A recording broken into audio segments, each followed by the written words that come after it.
Little Otis Redding for you today. Hello, friends, and welcome back to Mr. Keneally's desktop. Let me get rid of my face. Nobody wants to see that. And pull up our doc here. Already talked about our cattle trails.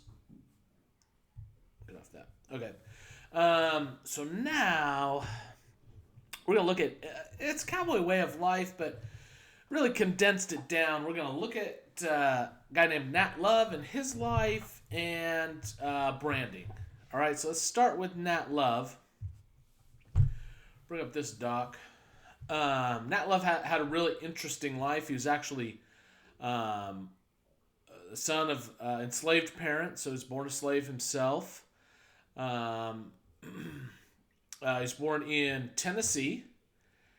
And after emancipation, meaning after he got his freedom, Nat Love's parents remained on the plantation as sharecroppers. So they stayed in the same place where they had been slaves, and now they're just sharecroppers. So they've got that bit of freedom, but still their economic situation is not good, and so they're working for a same person who claimed ownership over them just a year or so before.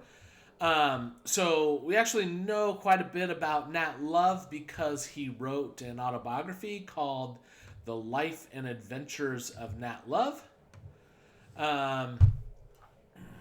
There he is right there. All right, good looking cowboy there. And so here's the thing though, is when we're looking at even primary sources. So I know a lot of times we think of like, oh, primary sources so much better than secondary sources, but you still got to think about those same things that we've been learning about this year. You got to think about what's the bias. We got to think about what's their motivation. You know, what was their perspective. Okay, all that goes into their bias. And so when somebody's writing their own book, oftentimes they write their own book from their own viewpoint, and so it oftentimes focuses in on some of the best things, and sometimes they may remember things slightly differently than the other people who were involved. So it's definitely true with Nat Love's autobiography. In fact, a lot of people compare Nat Love's autobiography to these to books that were being published back then. That were the fictional books about these heroes, and so we're going to look at just a little bit about his life. So his account talks about being born in the slave cabin. And though he says he actually describes his slave, person that enslaved him as a kind and indulgent master, he also insists that slavery was a great evil, and then that slavery excused physical abuse, separated families, and exposed African American to the licentious wishes of the man who owned them. Really gives a little insight there into the first part of his book into what the life as a slave was like, and we've talked about this before. It wasn't pleasant in most cases. So after emancipation, after they're freed, they're really struggling to make ends meet. And so he actually wins essentially a lottery. So he puts in these raffle tickets. He buys the raffle tickets. He wins this lottery actually twice in a row. All right, so he's got $100. He gives half of it to his mom, and he takes the other $100. This is when he's just 15 years old. Right, he takes his other $50 and he sets off to what he calls a typical frontier city. All right, with many saloons, dance halls, and gambling houses, and very little of anything else. And so out in the frontier.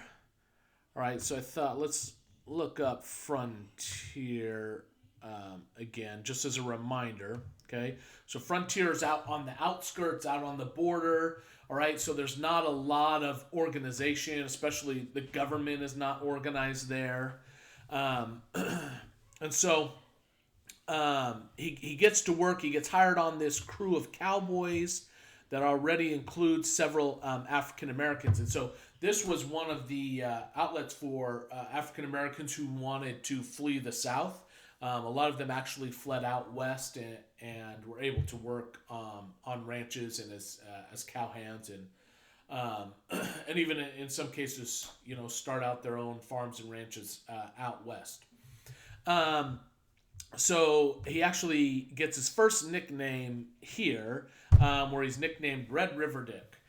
And so he goes on to in his autobiography to tell all about all his life basically.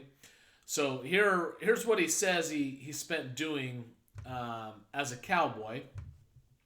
Of course, this is the key thing with cowboys is that you are chasing stampeding cattle. That's your main job, all right, is to get these cattle where they're supposed to be.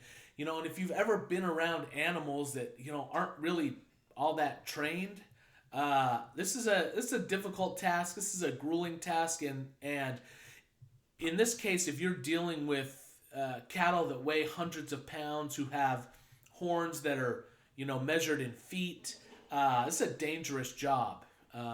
You get in front of the wrong cattle, and you're going to have a problem. He roped wild mustangs. This was a big part of ranching as well.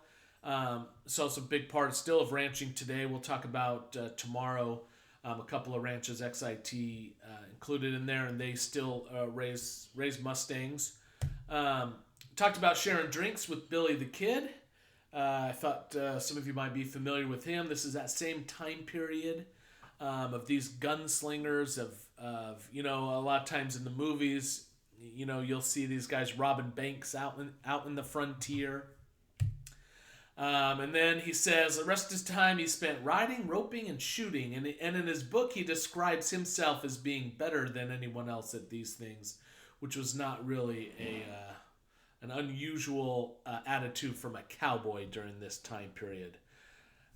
Don't try this at home. All right. All right. So then, says the latter accomplishments result in him being given the nickname Deadwood Dick by the people of Deadwood, South Dakota on July 4th, 1876.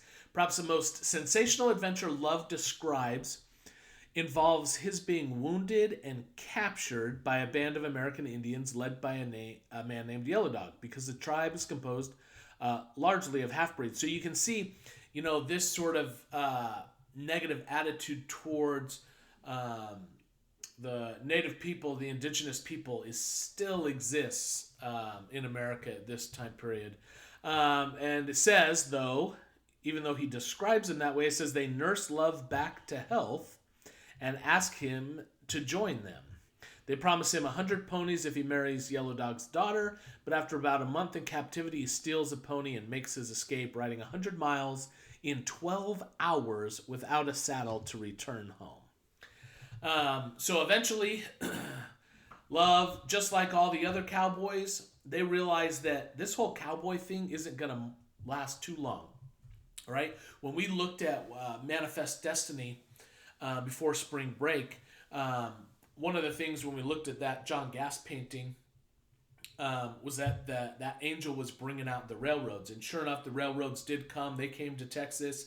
And so they didn't need nearly as many cowboys to take these cattle on the cattle trail. And so a lot of these cowboys were out of a job. So he actually says here in response, he settles down in Denver and accepts a position as a Pullman sleeping car porter. So he works on the train.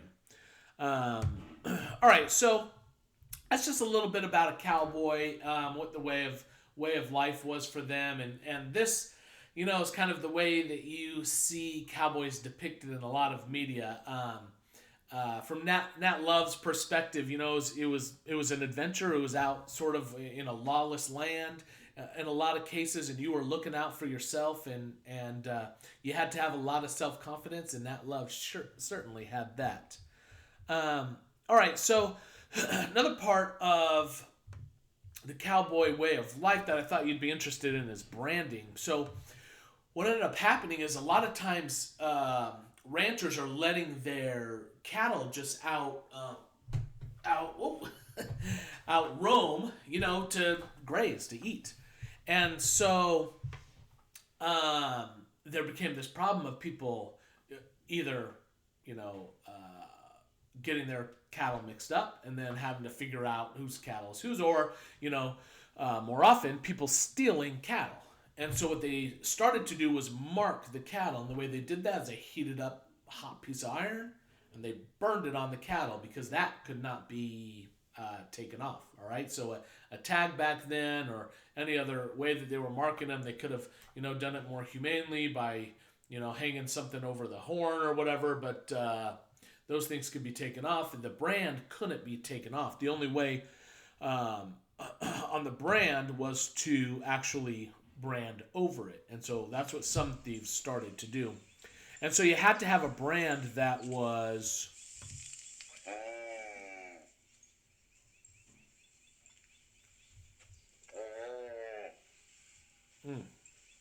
poor buddy. Sorry, I should have given you a little warning there. Um, so you had to have a brand that was hard to brand over. And that's actually the way we'll talk about tomorrow. The XIT Ranch did theirs. XIT is because it made it more difficult to actually brand over. All right, so that's it for today. Just real simple with the Cowboy Way of Life. Let's go out a little bit more. Otis Redding. Hopefully you're enjoying my music selections. Feel free to hit me up on Canvas if you have some ideas. You think my music is a little too old or too boring, but I thought you guys could use a little more culture. Get away from that pop music a little bit. Get some time to explore some new sounds or some old sounds.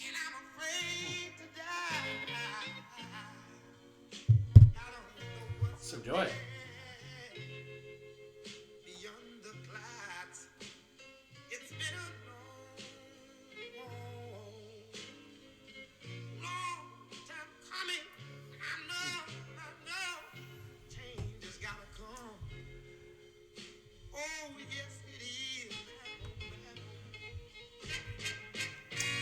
Oh, and by the way, yes, I know. Day 2 with the same shirt. I know, it's, we're in quarantine. I mean, come on. Have a good day, guys. Let me know if you need anything.